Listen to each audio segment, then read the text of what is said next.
Hello and welcome. You're watching Your Trades on ET Now with me, Snehisha, and with me as always is Priyanka Uppal. Priyanka, good day of trade coming in for us, and after a long time we're being able to start the show like this by saying that it's been a very good trading session for us, coming after a few days of seeing some volatility and some losses coming in on the Nifty. But today, however, we've managed to end the day with a gain of 0.5% coming in on the Nifty at that 22,217. That's where we've shut shop. Sensex also in tandem with Nifty 0.5% higher over there as well. Nifty Bank 0.2% higher, 105-point uptick is where the Nifty Bank is closed. But the real highlight of today's trading session were the broader markets, because at one point in the day, towards the early start of the trading session, you had mid-cap that had nominally slipped into the red, but that index has also managed to close the day with a gain of 1%. But well, the real winner and the outperformer of all indices today is the small cap index, because that has closed the day with an uptick of 2%. Now, when you take a look at the sectoral moves coming in today, Nifty Metal was the top winner of the day, up 2.7% is where that index was held by Hindalco, SAIL, Jindal Steel, Vedanta. All of these stocks doing pretty well in today's trading session, followed by Nifty Auto, Energy, PSU Banks, Realty Media. All of them have clocked in solid gains.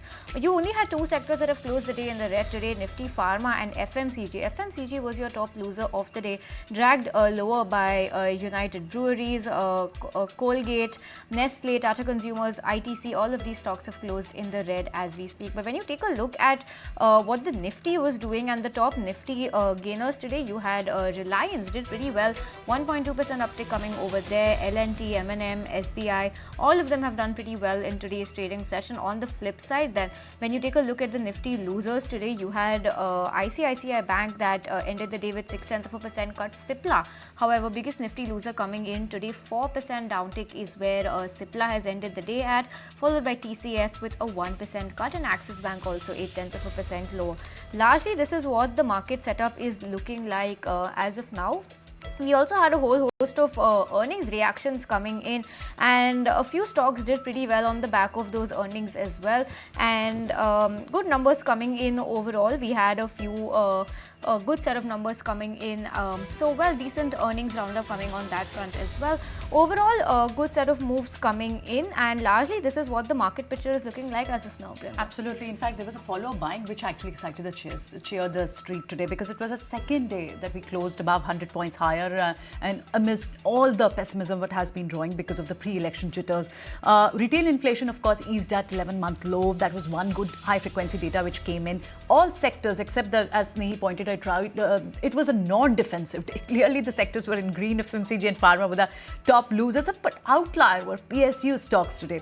Look at EIL, Mesgaon Dock, HAL, BEML, Nalco, SAIL for that matter, and in fact, some private group stocks like Adani stocks also. Clearly, market was in a good buying momentum today. However, some stocks post, because they have surged a lot, and of course there was a pre-earning reaction which came in post the comments from UPL. There was a profit booking at that front. Zomato lost 3.5%, though there were some good brokerage notes also on Zomato. But then easy money has been made. What also was written in one of the notes here.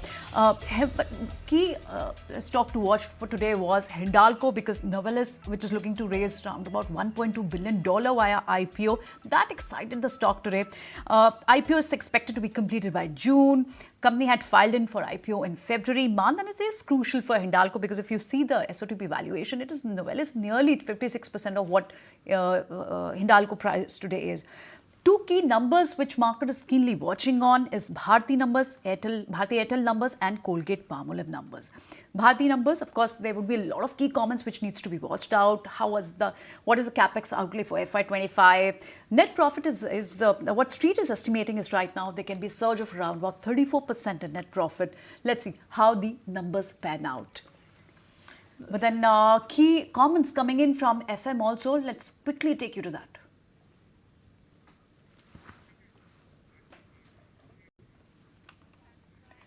So, all right, let's take a look at what the FM has to say. We're getting some commentary coming in as well as of now, and we'll just take a look at what's happening as of now. As in when we get more updates coming in, we'll take you across to what the FM has had to say, Priyanka. Important point is that what FM has to speak about the market volatility. If you notice, last 2 days, the key comments when came in from union ministers, that actually helped stabilize the market. What FM has to say on of course, on the elections, 4 phase of polling has already been done. That is something which was very crucial comments to see. What looks like for the poll verdict, how do she stabilize the confidence amongst market participants for poll and of course amid the pre-election jitters. That needs to be watched out today. Absolutely, and we're also getting some exclusive comments coming in from FM Sitaraman to ET Now, where she's saying that there is no doubt that PM Modi will be returning as the head in the upcoming election. The FM is also allayed any concerns about fluctuating India Wix. Remember, today we have breaked a 13-day streak. For the last 12 days, India Wix has been spiking non-stop, and today India Wix has seen some relief as well. But Kunal, let's understand the market picture today. And we've seen some respite coming in for the markets after quite a few trading sessions. India Wix seems to have settled for now. Do you think this breather that we have seen today is here to stay? Is it a sustainable up move that we've seen today? Good morning. In fact, good afternoon. In fact, there were a lot of positive points which were seen today. So it's not just a drop in India Wix or the break of this 13-day streak on the upside for the India Wix, but I think what was also seen was the risk appetite coming back into the indices or into the market participants, because you saw 2 key sectors, the metals, real estate sectors, as well as the PSU stocks. They were the ones which had witnessed a very strong amount of buying. So there was volume push across the board for many of these high beta sectors, and this after almost a 1,000-point correction for the Nifty is a strong indication that we've probably gone through one of the worst phases in terms of the volatility, and now we could probably be remaining at 20 plus odd levels for the India Wix, but the market texture may not be very, very sharp on the downside. We could just have made a stronger base for the index at 21,800 mark and could gradually move up higher if the India Wix continues to drop down. Okay, VIX cools off and so is the fear meter cools off, Kunal. So what are the trades that you would recommend at this point in time? Should we continue to go long? Are you initiating new longs from here? Well, yes, initiating fresh, buy positions on stocks. 2 recommendations which I would suggest at current levels. Biocon is something which has started to look very attractive. The stock is confirming a very strong flag pattern breakout, and this comes after months of the stock underperforming. So, would suggest a buy with a target of 330. Stop loss could now be trailed to 298. And Amara Raja Batteries is something which is also looking very attractive. The stock forming a bullish hammer pattern yesterday, and the risk reward also very attractive for the stock at 1,080-90 levels where it's closed today. So Amara Raja Batteries is something which I would recommend for a target of 1,200. Stop loss could be kept at 1,050. All right, Kunal, thanks so much for sharing your market outlook as well as your stock-specific ideas with our viewers. With that, let's move on then and let's keep it going with the technicals now. And joining us in the studio, we have Shrishti right now, who's going to take us through the stocks that she has spotted on the chart today. And Shrishti, safe to assume both your picks are breakout picks today? Well, yes, the broader market space was really excited in today's trading session. First up, let's have a look at Engineers India. The chart's on the screen and you will see that the stock has been retesting its resistance of close to 240 rupees. So, in technical parlance, we assume that whenever a stock retests its resistance multiple times, then that resistance gets weaker with every test. And this time in today's trading session, a strong up move of 6 to 7% is what we have witnessed on Engineers India. Getting and surpassing that crucial resistance for itself and taking a bounce exactly from its 20-day moving average. So this was the first stock that we wish to highlight on the breakout side, but another stock is also on the breakout side, and that one is Ashok Leyland, because from the auto pack we know that this stock has been an underperformer, but for Ashok Leyland now on the charts you are seeing a weekly chart of this stock, and this stock has been retesting the level of 200 rupees for the 3rd straight week. And today, whenever the markets were quite volatile, Ashok Leyland were holding strong with the gains of 3 to 4%. 205 is what it touched intraday, so meaning to say that the stock did cross crossed that 200 mark decisively, took a bounce from its 20-day moving average a couple of weeks back. And apart from that, if we talk about the build-up, then today we did spot a long build-up. So these are the two stocks that we wish to highlight on the breakout side. Back to you guys. Nice. Thanks very much, Srishti, Ashok Leland and EIL. Of course, this space was clearly an outlier today. Thanks very much for highlighting both the stocks and sharing the technical setup for them. Moving further, Mahesh Nandurkar, Head of Research and MD Jefferies, shares his views on the banking sector. He believes that private sector banks will need to see strong FI flows for them to do well. Let's listen to him exactly what did he talk about the FSI space. I think for the private banks to actually start performing in a meaningful way, we believe that there would need to be strong foreign flows, which seem to be being evasive at this point in time. And I do see, the risk reward actually tilting in favor of the state-owned banks. I would say that, with our expectation of a strong capex cycle, which is actually a great news for the NPLs or from the credit cost perspective.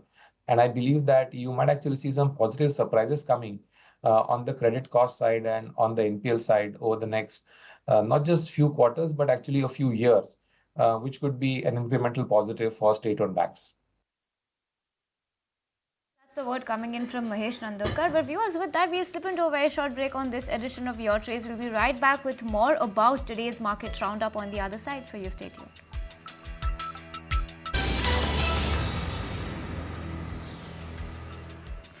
Welcome back. You're watching Your Trades, and now the top stories, of course, the big stories. And this happens to be Hindalco, because as per reports, Hindalco's arm Novelis is all set to join the IPO club. They are looking to raise $1.2 billion via IPO. Ashesha is here to tell us more about the IPO plans. What do this mean for Hindalco, and what are the SOTP valuation looking like? Ashesha, over to you. Well, yes, Hindalco's wholly owned subsidiary Novelis has filed Form F1 with SEC for the proposed IPO. Remember, they had in February earlier this year informed the exchanges that they filed for an IPO, but it was a confidential filing. But now they've officially filed with SEC. There are some reports from agencies citing sources that they are looking to raise about $1.2 billion US, valuing the company at about $18 billion. Price band and number of shares have not been revealed as of now. So this is reports-based, source-based news, and it will be a full OFS. Company will not receive any proceeds of this IPO. Novelis will not receive any proceeds, and AV Minerals, which is the holding company of Novelis, will receive the full proceeds of this. Reports also suggest that the full IPO process and the review process is expected to be completed by June this year. And as I mentioned, the company had earlier informed the exchanges that they filed for an IPO. Let's also have a look at the SOTP valuation then. Domestic aluminium upstream and downstream as well as copper business contributes about 44% of the total per share price of Hindalco at the moment, and Novelis contributes about 56%. So yes, Hindalco is in focus. We will have some more details with respect to Novelis valuation, but for now, positive news coming in for Hindalco. All right, Ashesha, thanks so much for taking us through that. Let's move on and talk about Bank of Baroda, because in a very special conversation, my colleague Ajay Sharma caught up with Devdutt Chand, MD and CEO of Bank of Baroda, on their quarter 4 earnings and the guidance ahead. Let's listen into a snippet of that conversation. We had given a guidance of the NIM at 3.15 plus minus 5 BPS for the whole year. And if you look at our full year NIM, it is almost at the same level. And the exit NIM has been higher than the previous quarter, that of December 2023. We are giving the guidance to the market of my slippage ratio, that is 1 to 1.25. If you look at the full year slippage ratio, it is at 0.99. So going by that, the same guidance again we are holding for 24-25. Our retail is growing now almost for 8-9 quarters. The growth is in excess of 20%. So that's one area we internally talk about, rather retailizing the book more.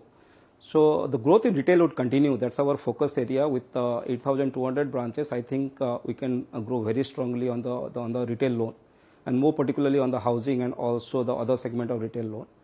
At the same time, the corporate growth has also been very significant for last couple of quarters now. All right. moving further, talking about a stock which actually its earnings surprised the street clearly. UPL, which was in focus post the numbers and of course post the con call highlights also. It reported a strong fourth quarter and shared its improving outlook also for the overall business. Ashesha joins in with all the con call highlights and what are the brokerage estimating now. Ashesha, over to you. Well, yes, we have some important commentary that has come in from the management of UPL. First up, let's talk about the business outlook for FY25, where as far as the crop protection business is concerned, that is expected to normalize only in the second half of FY25. Seeds business, meanwhile, is expected to report strong performance in FY25, and management also indicated that the first half of FY25 could be weak on account of higher base of last year. They've also given guidance for FY25, where they're expecting revenue growth of about 4 to 8%. EBITDA, absolute EBITDA is expected to see a growth of more than 50%, and as far as their CFO generation is concerned, that is expected to come in at about 300 to 400 million US dollars, and the management said that they will be utilizing entire CFO for repayment of debt, as a result of which net debt to EBITDA is expected to fall below 2x. We also have some important brokerage notes that have come in this morning. Motilal Oswal, where they are maintaining their neutral stance with a target price of 560. They say that they expect first half of FY25 to remain challenging. Second half of FY25 is expected to witness recovery in overall demand and pricing scenario globally. But considering short-term challenges, cash flow generation and debt repayments continue to be the key monitorables going forward. We also have Jefferies, which is maintaining its buy stance, but they've cut their target price to 610 versus their earlier target price of 635. They say fourth quarter numbers were good, but FY24 deleveraging did not meet their estimates, because of which they remain negative. They expect industry headwinds to persist in FY25. They've also gone ahead and cut their estimates for FY25 and 26. So the outlook is not very positive. FY25 looks bleak, and brokerages too are not very convinced about the outlook going forward for UPL. All right, Ashesha, thanks so much for taking us through that. This year, we see strong farm gate demand for our products, and while challenges persist, it's evident that growers are shifting towards effective and sustainable outcomes, which is the base of our business model as a priority and our focus for FY25 and beyond. So first, focusing on margins over volumes is one of our key priorities.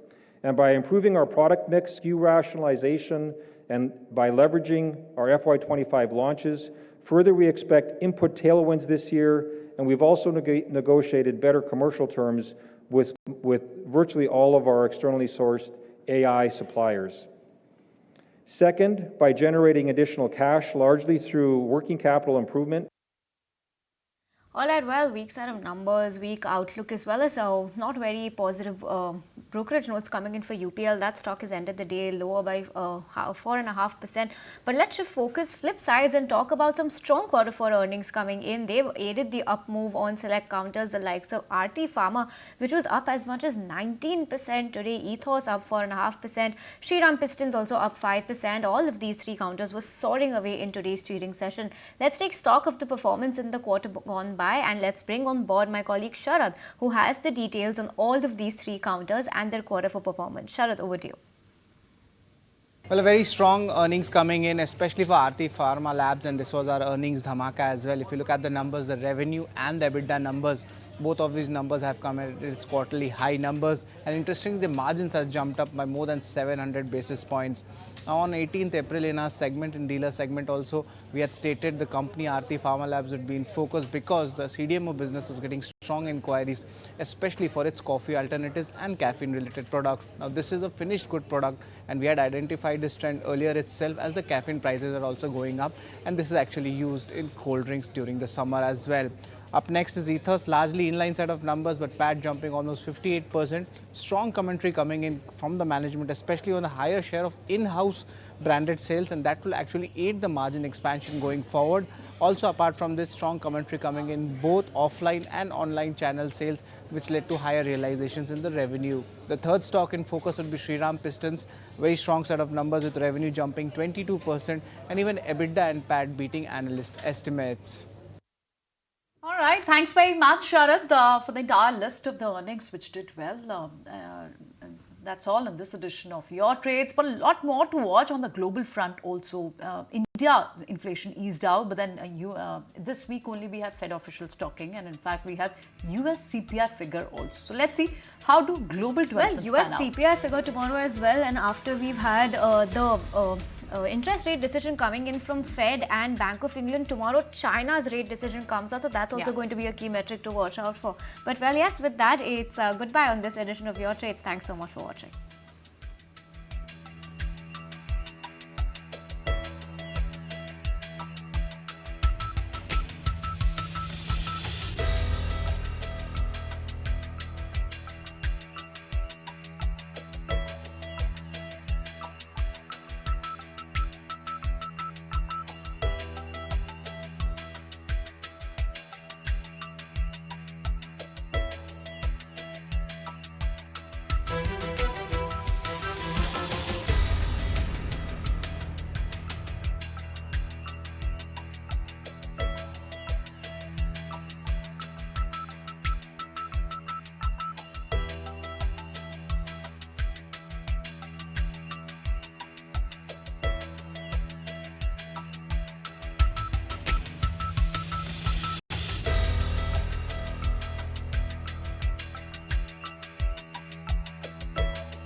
If you like this video, then like, share and subscribe to ET Now.